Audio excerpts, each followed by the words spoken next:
So welcome everyone to this ongoing dialogue. This is our third follow-up conversation from the virtual conference we held last November on relational practices in education, or education is relating. And it was a wonderful conference last year. We're so excited that you're back to continue these conversations.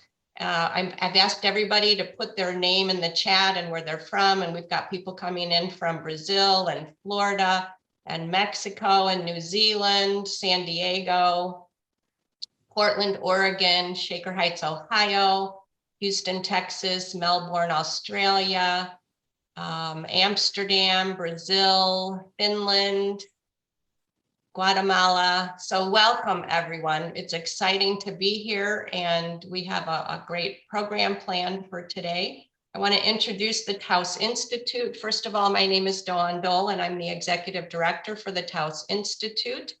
And if you are not familiar with the Institute, our mission is to bring together scholars and practitioners concerned with the social processes that are essential for the construction of reason, knowledge, and human value, and their applications in relational, collaborative, and appreciative practices. And it is through these relational practices that we create the world we most want to live in and work in. And so we recognize that as people, we create this meaning together, and this creates the seeds of action when we can co-create together. So that's what we're all about, this coming together, looking at theory and practice around relational and collaborative and appreciative practices.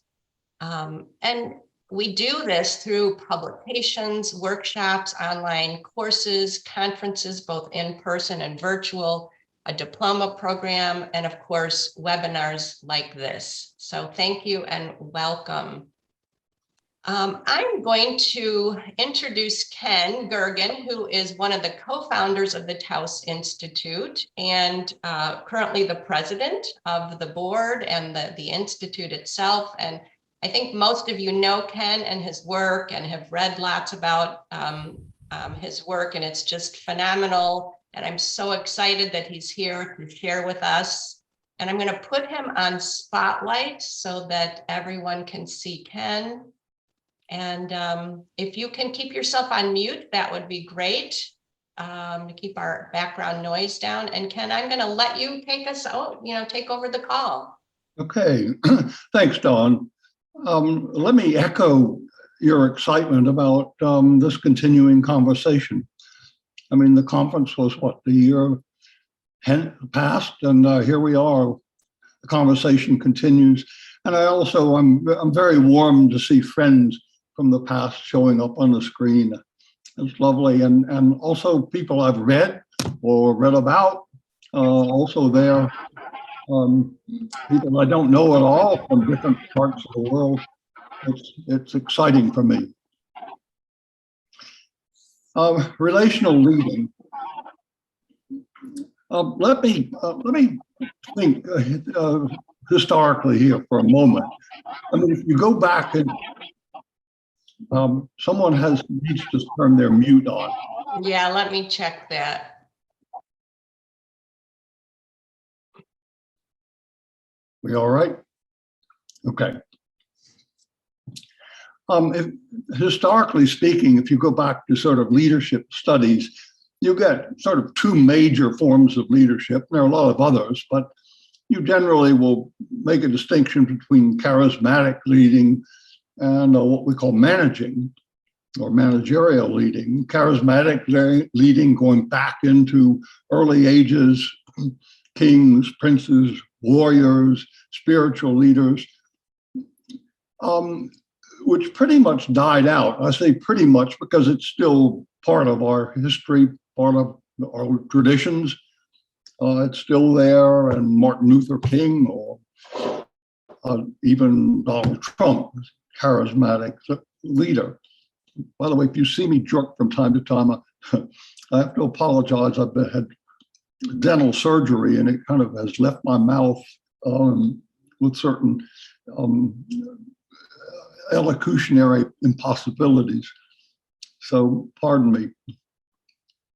At any rate, we still have that, still part of our traditions and important in many ways. Now, managerial leading pretty much comes in the 20th century in the age of science, and when management becomes scientific, when organizations become formalized as logically constructed machines, essentially. That is, in which each function in the machine is logically specified for a certain endpoint.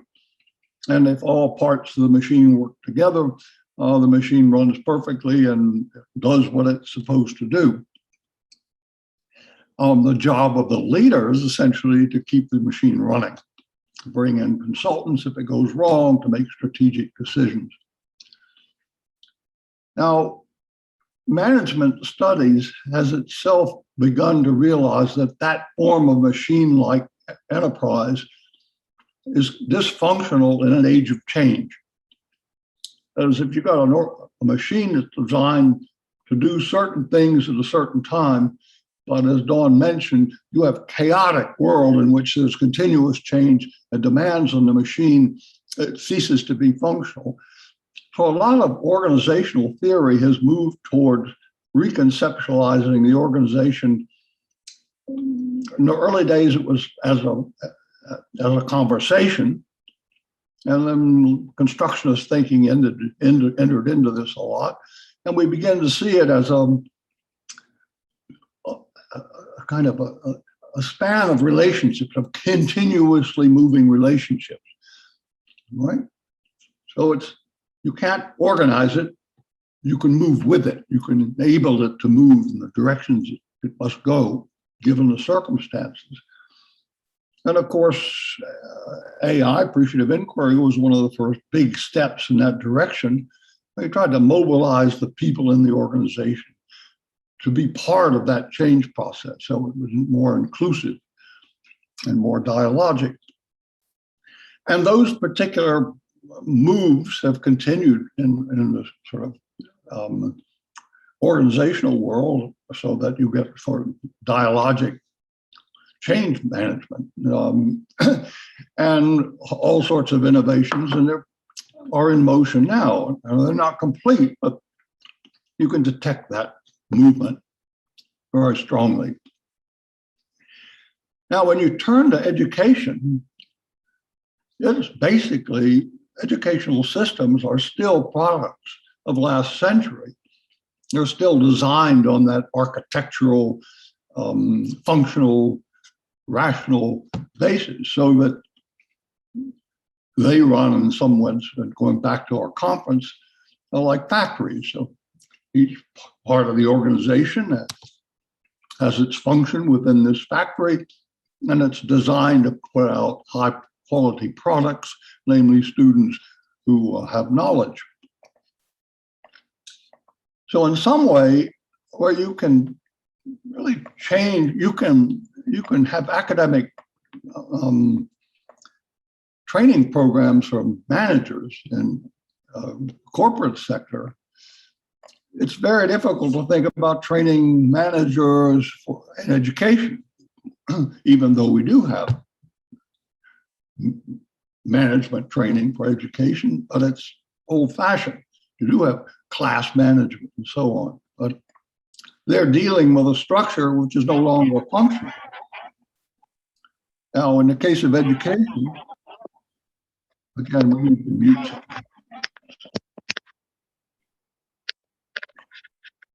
In the case of education, it's not only dysfunctional, it's really inimical to our future. That is, you've got educational systems in which everyone basically within the organization must primarily take care of themselves. The organization basically made up of single units, all the way from the principal, teachers, and students, everyone being evaluated in some way for their work. So your fundamental job is to make sure you're okay in that system. It's also based on surveillance because there's top-down surveillance of how the principal is doing, how the teachers are doing, how the students are doing. So you get testing or control or evaluation going up and down the system. So it's an alienating system. And in the case of students, we now realize that this form is sort of based on testing. Indeed, it undermines student life. So that students now become competitors with each other. The stresses of tests now are multiplied. So indeed, you get huge numbers of students now who are reporting problems of mental illness. We have what we call an epidemic of mental illness in the United States among students.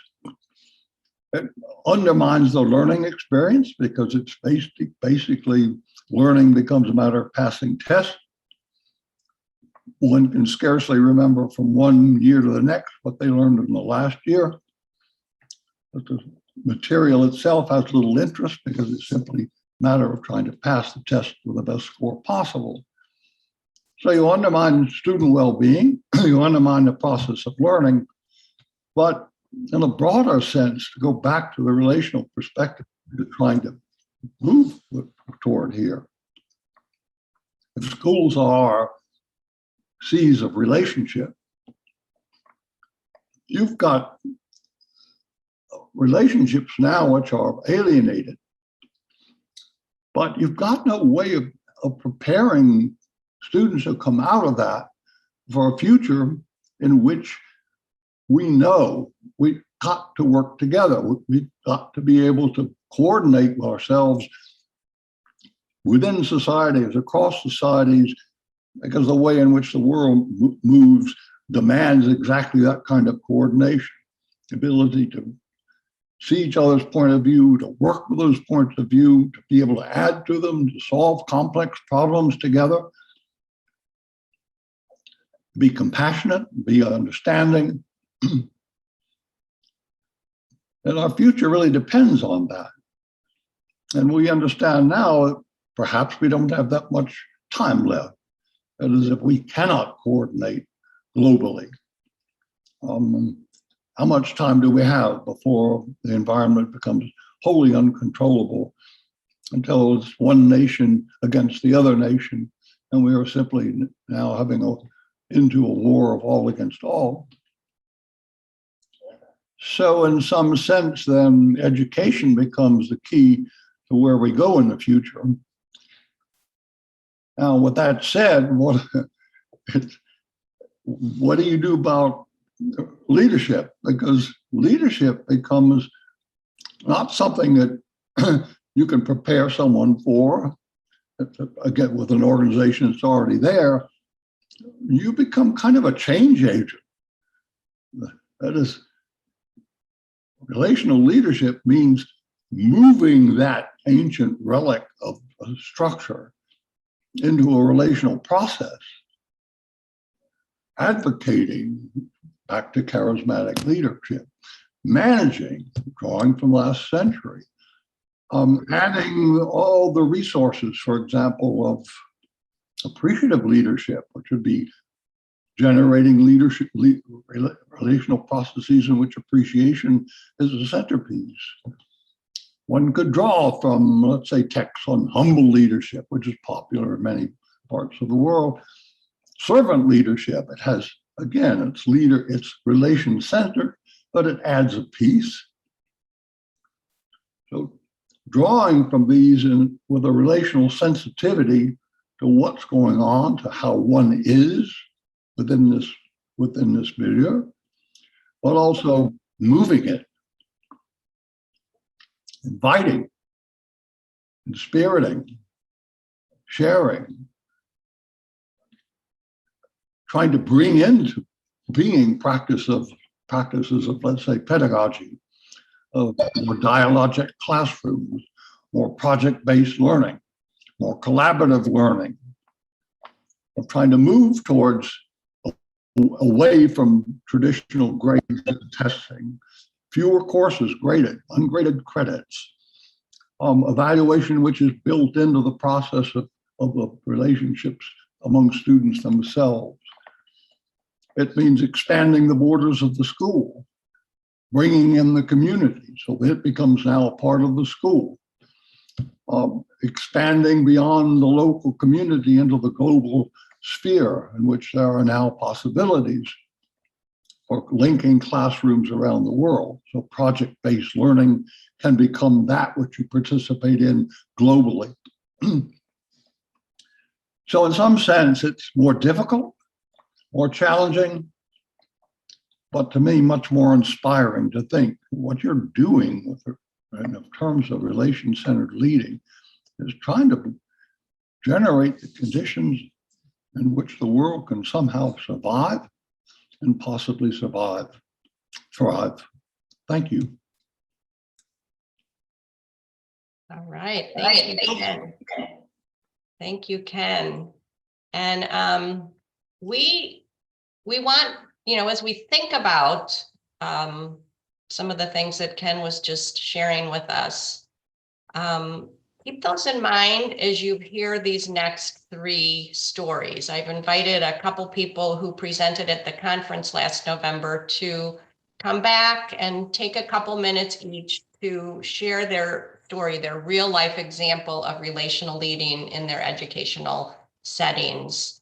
And I'm going to invite Branka to come in first. Branka, I'm going to bring you on spotlight. And he's coming in from New Zealand, so you can introduce yourself, Branka, and then share your story. So welcome. Thank you, Dawn.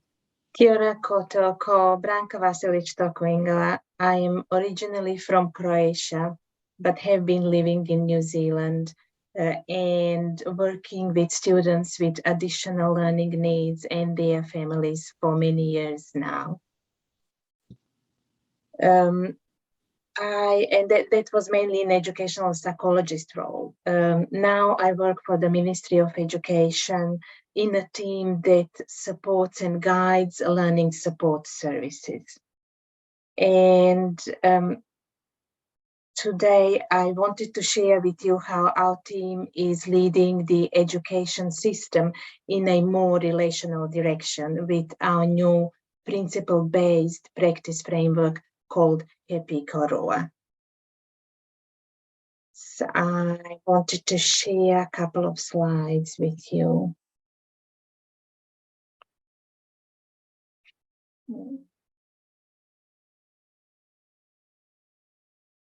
Yeah, is that okay? Pikorua is a Maori symbol for the strength of relationship. And the framework has introduced a shift in practice and thinking away from prioritizing service standards and service procedures that often come with forms and boxes to tick that end up often guiding our practices even when that is not intended. So we have moved away in practice from that to prioritize practice principles. So these are our practice principles. They guide our practice, and we start with the principles in everything we do. And the purpose of prioritizing principles is to support our practitioners and people they work with to come together to a shared understanding and shared values, shared concerns in order to be able to generate more meaningful relationships. And this way, practices become more flexible and more responsive to complexity and diversity. So with Happy Korua, we also have Te Tuapa. And Te Tuapa is our new service delivery model. So we have moved away from delivering different siloed services like speech language therapy service, psychology service, to more integrated supports. And the purpose of that is to have all learning supports all learning support services embedded in day-to-day teaching and learning.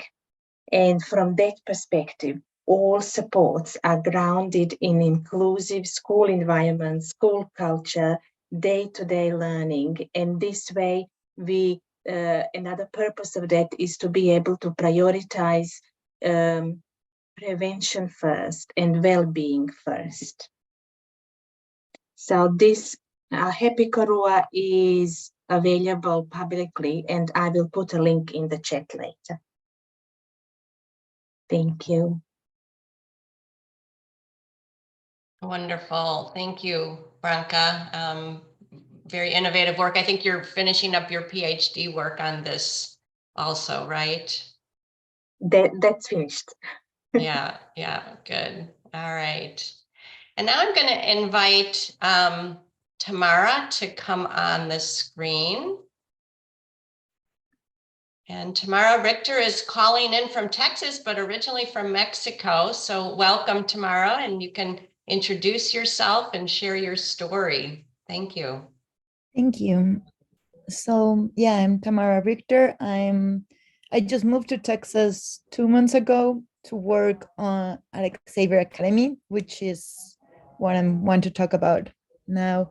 I'm also finishing my PhD on relational management. So 5 years ago, I started a project with Richard de la Cuadra, who is the founder of Xavier Academy. Xavier Academy is a school here in Houston. I'm actually here at the school for dropout students, for kids that for some reason doesn't fit or the learning style or their lifestyle or their way of thinking doesn't fit with the traditional school system.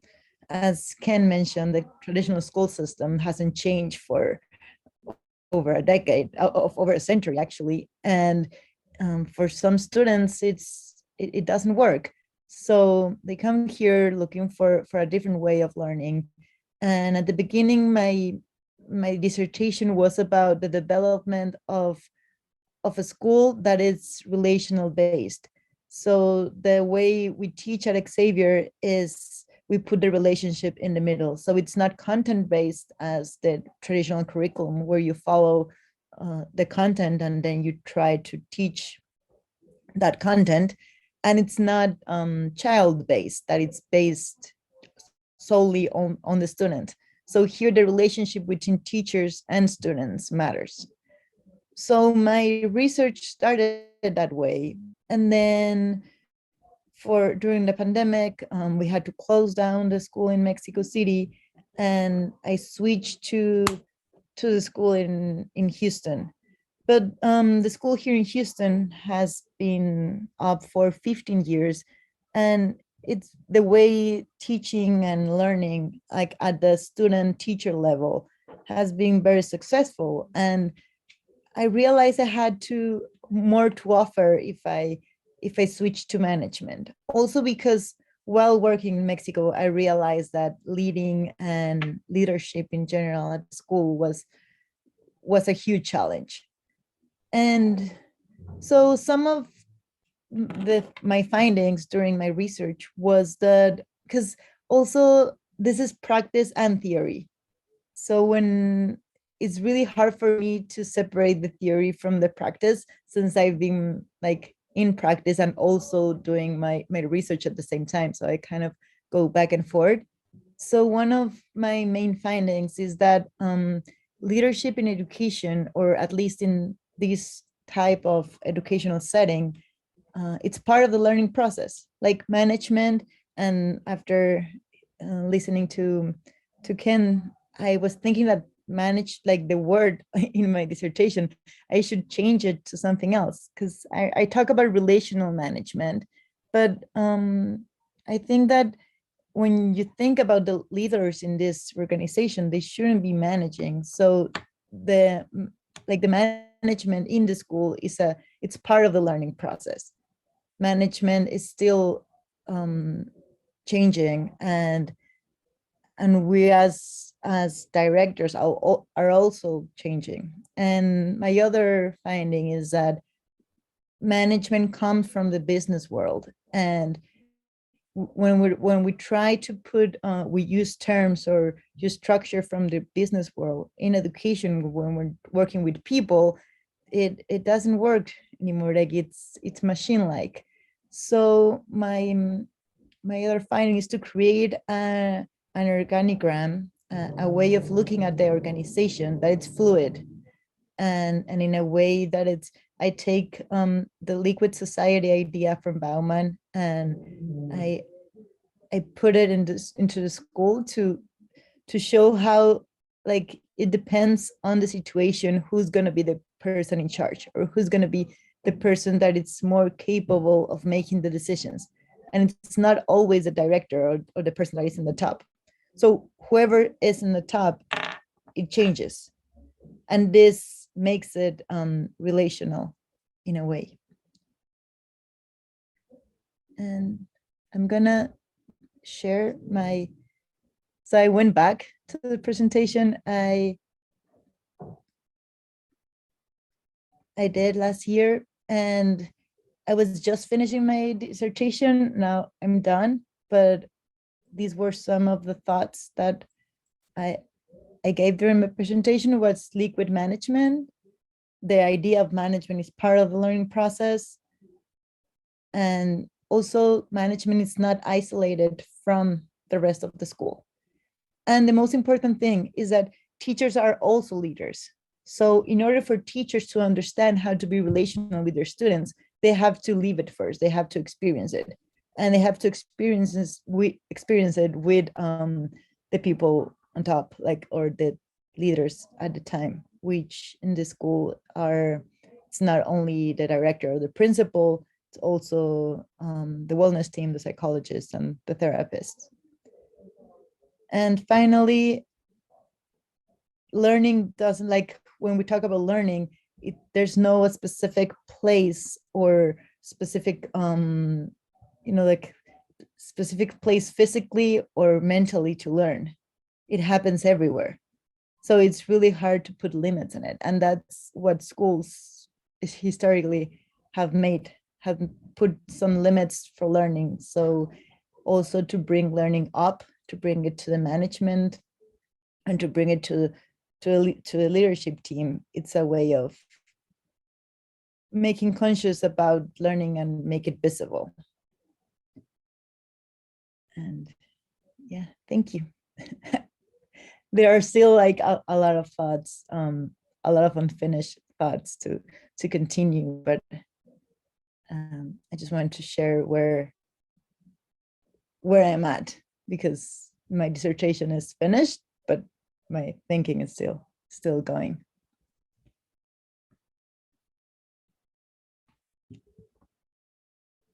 So thank you. Thank you, Tamara. Thank you so much. And then I'm going to invite Giovanna to come on. So Giovanna, I'm going to bring you onto Spotlight. Hopefully your sound is working. Giovanna's calling in from the United Arab Emirates, and has been working with relational leading concepts in her teaching. And so she's come to share just a little bit about her classroom and how that relational leading practice embeds in everything she does. Thank you, Dawn, and welcome to everybody. I'm Giovanna, and I'm talking to you today, as Dawn said, from the United Arab Emirates. I'm not sure if you know where this is. It's a country in the GCC area, the Gulf area, bordering Oman and Iran. This is primarily a country that Arabic culture is the predominant culture, and the language that's spoken is Arabic and English. And the country follow Islamic rules in terms of living, in terms of also segregated education at school level. I mean, schools that belong to the government. I am a business faculty, a senior business marketing faculty at an institution called the Higher Colleges of Technology. I've been here over 20 years working with women on relational education. My women usually have come from, I would say, conservative families where they are not exposed, or they were not exposed to working in complex situation or in places where men exist. So I stood 20 years back in my class and I said, it's impossible that I teach out of slides. As Ken said, I need to immerse them in communities, in their community, and to link them to industries so they can see what's going on in the real life.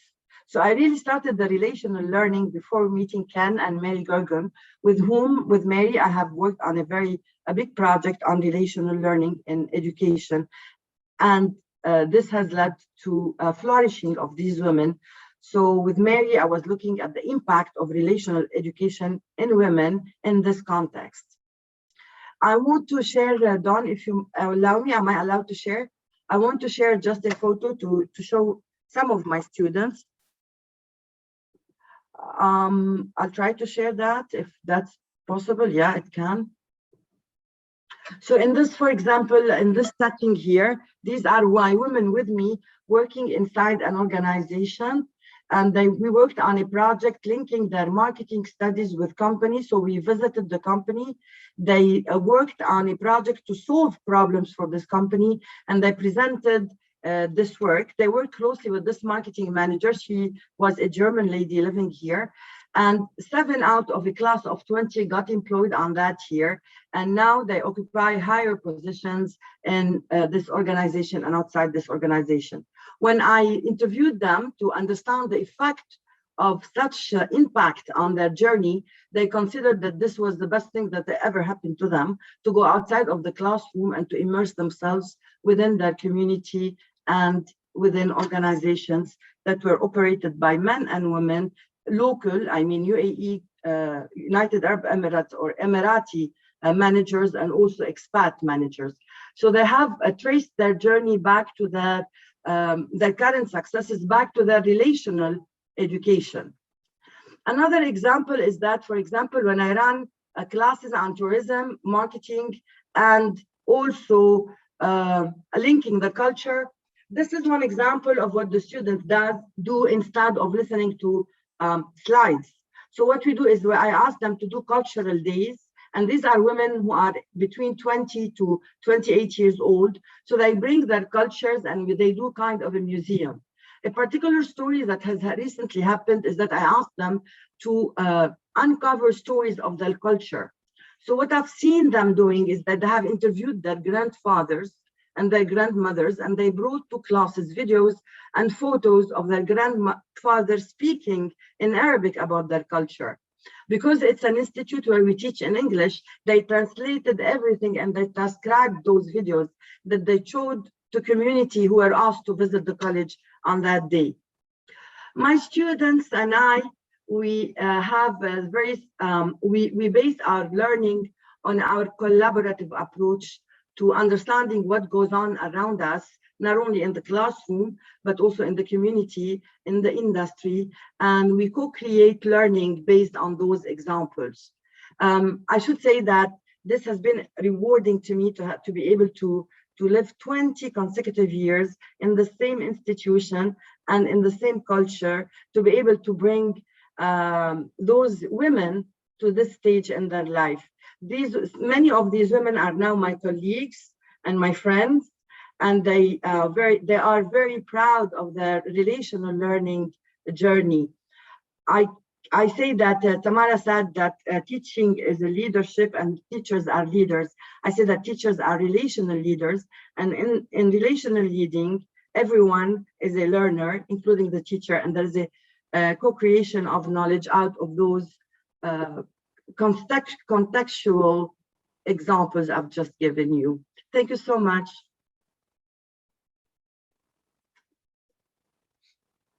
All right, thank you, Giovanna. Let me get back to everyone now.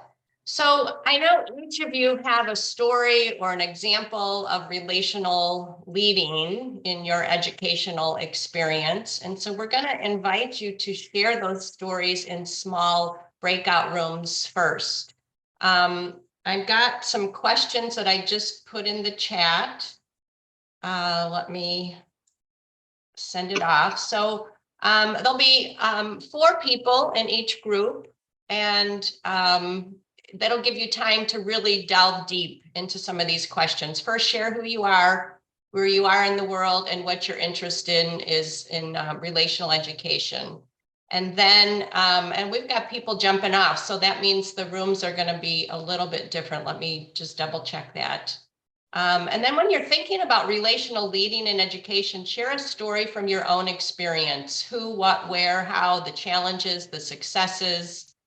And then the third question I think is the most important, which what these ongoing conversations are all about, is how can we take these ideas and practices and expand them and embed them further and deeper into relational leading and into our educational systems. You know, like we've just talked about, you know, our educational systems are 100 years old.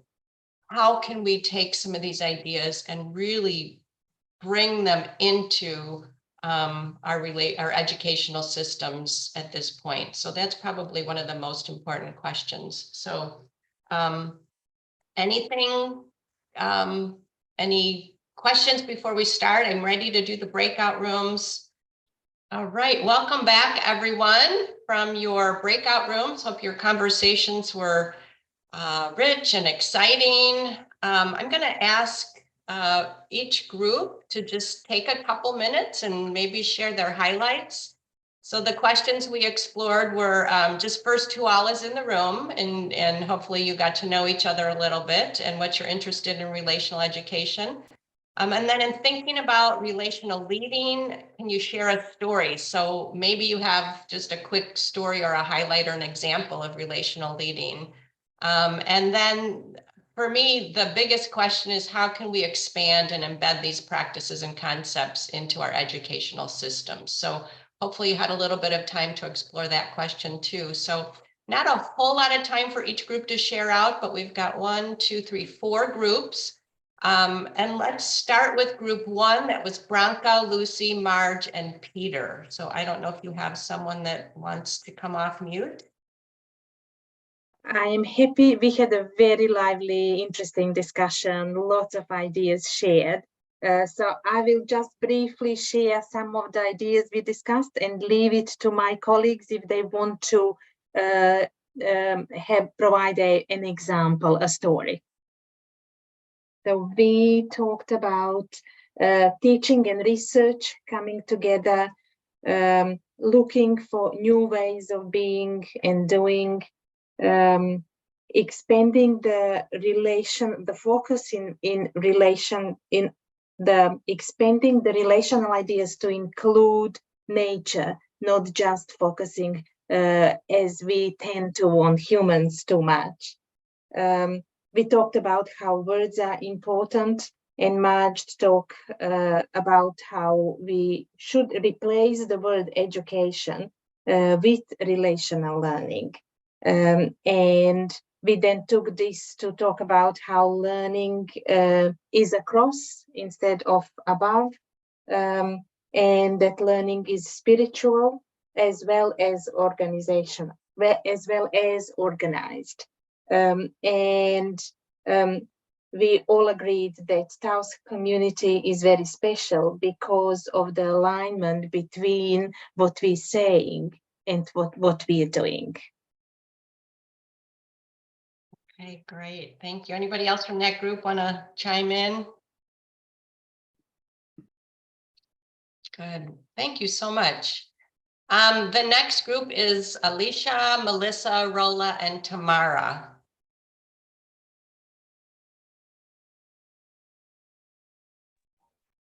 So we had people coming in and out. So we had an interesting conversation about the challenges of relational learning in different settings, but also like different levels.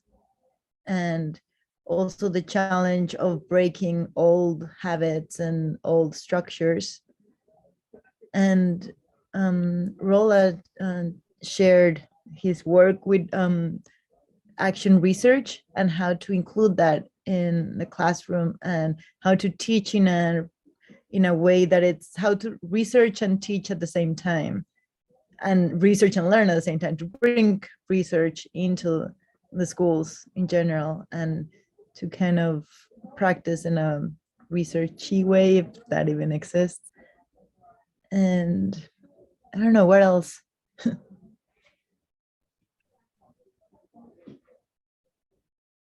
Rola, Melissa, or Alicia, do I missing something? Well, I went on my usual rant about lifescaping action research, how it can help you. You can use it with individual projects or group projects, but the essential point is always with others. Rather than having messianic leadership, you have inclusive and participatory leadership, or relational leadership, where you have the school community join in on bringing about what they want, or a group of kids bringing about change they want in the school. So, and then I tried to shut myself up, which I'll do right now. Thank you so much. That's great. Love it. Chet, Ken, and Ron, and I think Arlene was in that group for part of it too. So.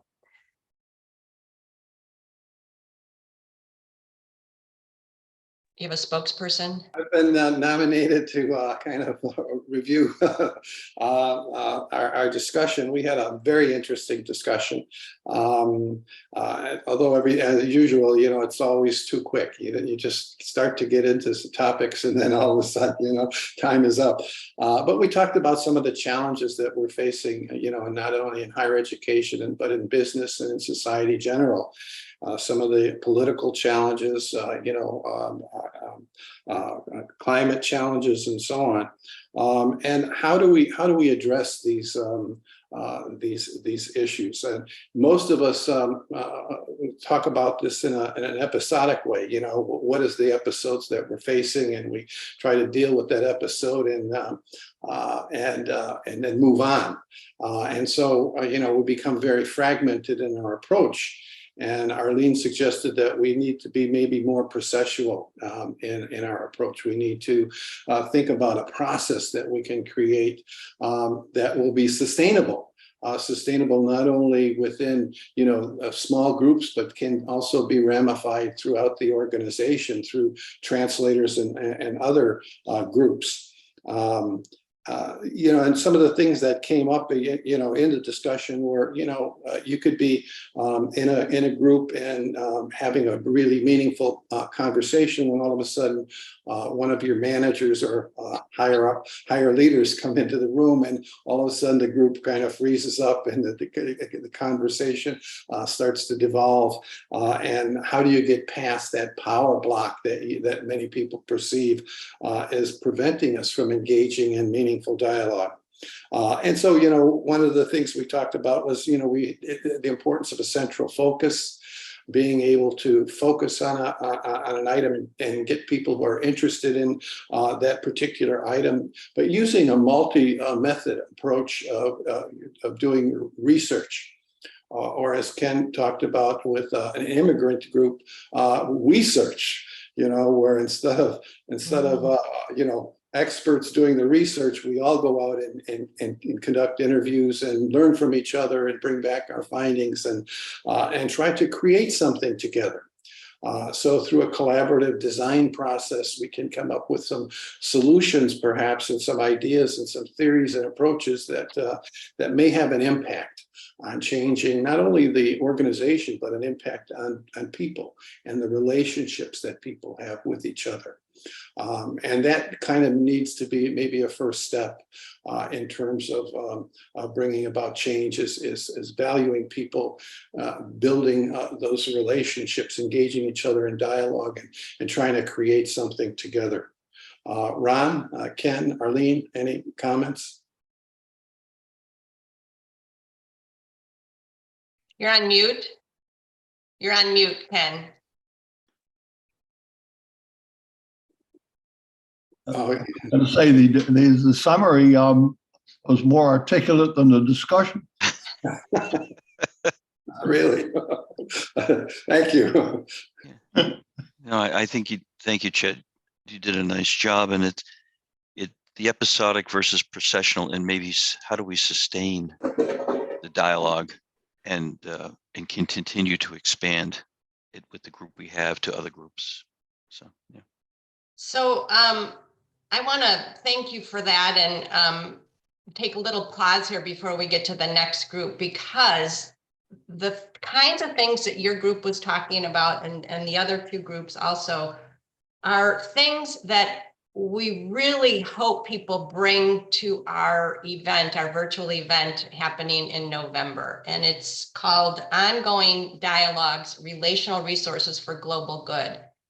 And what we're hoping people host are these kinds of conversations. Like, what are the processes that can be sustainable to create global good in organizations, communities, climate change, political environments, in local contexts and, more broader contexts. So bring the ideas that you just started exploring and host a dialogue during our event, which is in November. And I'm going to put the link in the chat. I'm going to put it in there right now so everybody can grab it.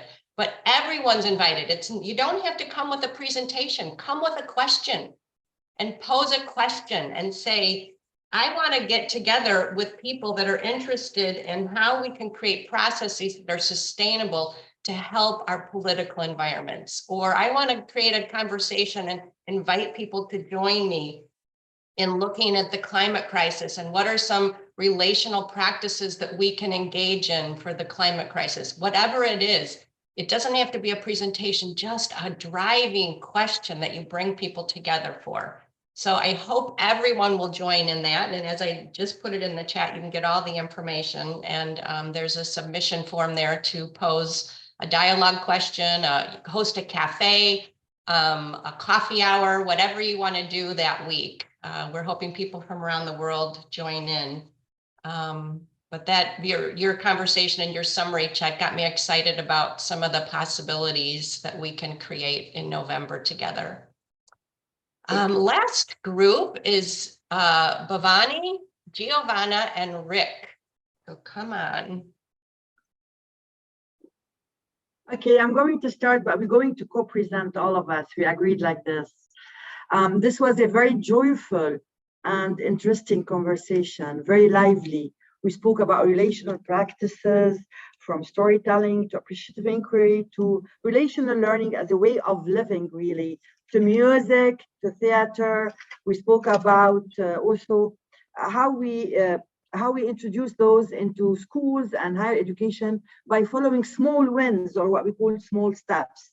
We were four. Nelly from Kenya, and she's a psychologist. She has given lots of interesting perspective to the dialogue. Unfortunately, we lost her due to technical problem, I believe. Then Bejjani from Finland, a doctorate student and a relational teacher. Rick from Amsterdam, a music jazz teacher, a very interesting conversation also, and myself from the United Arab Emirates. I'm going to give the floor to Rick now to give some examples of teaching we discussed, and then we'll talk about what can we do to sustain these practices. Rick? Oh, okay, thank you. Well, an example, I'm teaching in a course called Imagineering at Breda University with Ciliana Camargo. And we did this for a small group of 13 younger students, starting off a program, kicking off the program, coming from all kind of people from Colombia, Holland, Czechoslovakia, and just meeting together. And what we wanted to present is first as well some ideas on social construction design, but also in a very light way trying to connect with the unique stories of the people. So music is doing a good job there, because you can ask, what's the music from your country? And I just play that on my Bluetooth speaker.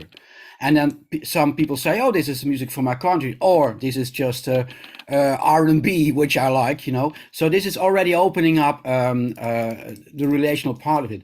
And then I work with jazz. So I just explain a bit about, oh, this is how jazz works. Do you know that or not? Do you like it or not? And I play something. In this case, Oliver Nelson, Stolen Moments, and a song where I talk about the different musicians. And I ask the students, what do you like? What do you don't like?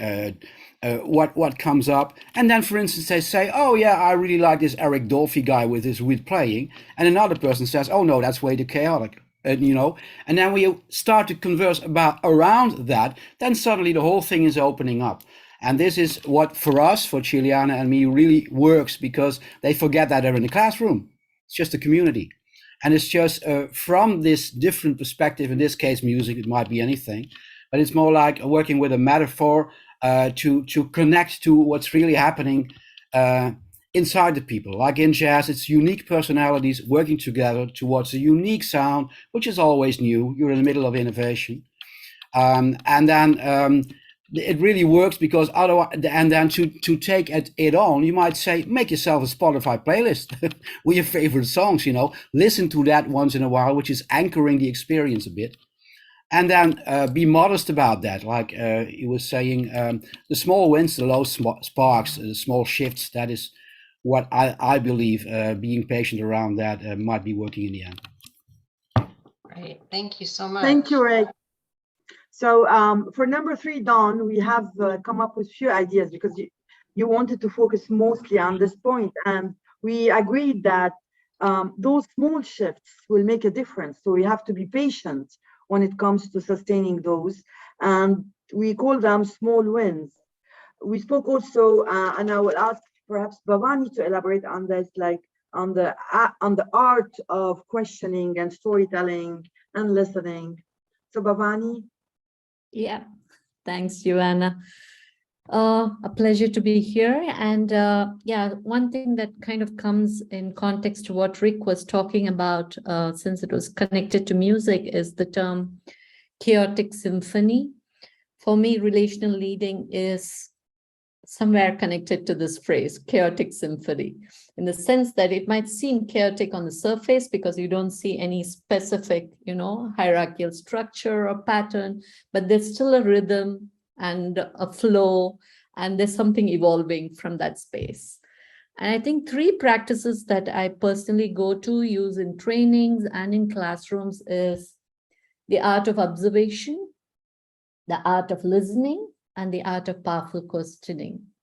So firstly, the art of observation is witnessing a phenomenon, a shift in a space, a pattern, while suspending any kind of judgment, simply observing, and what we learn from that.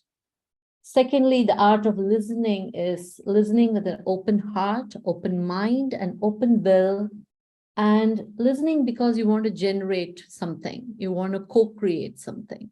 So the purpose of listening is far beyond just, you know, the story that's just being shared. It's a much larger purpose.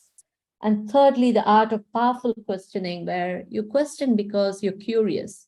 You question because it's a burning question. You question because you're trying to co-create a future that we collectively desire, not just your own personal goal or push or nudge, but something that the collective desires for. So I think when questioning stems from these zones, it has a different flavor to it. And it also kind of fuels the conversation in the right direction. So yeah, 3 practices that I essentially wanted to share. Thank you. Yeah, that's great. Thank you so much. Rich conversations in the breakout rooms. And, you know, when I, you know, listen and think about the relational leading, especially in education, because that's where my heart is too. You know, you think of full participation, everyone as a leader, co-creating together, focusing on the relational, leading as flexible and fluid, relational learning as the key, research more as we searching, you know, we're doing it together, that action research together with others. I love that chaotic symphony idea. And looking at processes. So I think, you know, as we bring our time to a close, I'll one comment. Yeah, I want one. Before you close, Ken, let me do one other thing. I'm going to put this in the chat. We have an online community space that is new. We had an old one. We aren't using it anymore. We've got this new online community space now. that is a lively place. We've got a whole section on education. Everybody from this call can go there and just continue this conversation in that space. So the first link will take you to that space. The second link will take you to the topic on education. So feel free to go there, engage with each other, and just really help make this online community a lively, engaging place for us to learn together. So that's my plug there. And then Ken, I'm going to turn it over to you. And then I got one more plug before we close out. So Ken. Yeah, I just have a short comment, and that is how much what we've talked about today has confirmed the idea I tried to develop at first, which is relational leading in education is not like managing anything. It's more like being in this case, a global change agent. And what we're basically talking about here is not managing something it is, but creating something that hasn't been, but must be. This is really important. Thank you. Yeah. And next week, Ken is also going to be talking at another online webinar. It's free, and I'm putting the link in the chat. It's on the new book they have on relational evaluation for well-being. There's a whole lineup of different people that are going to be sharing and participating.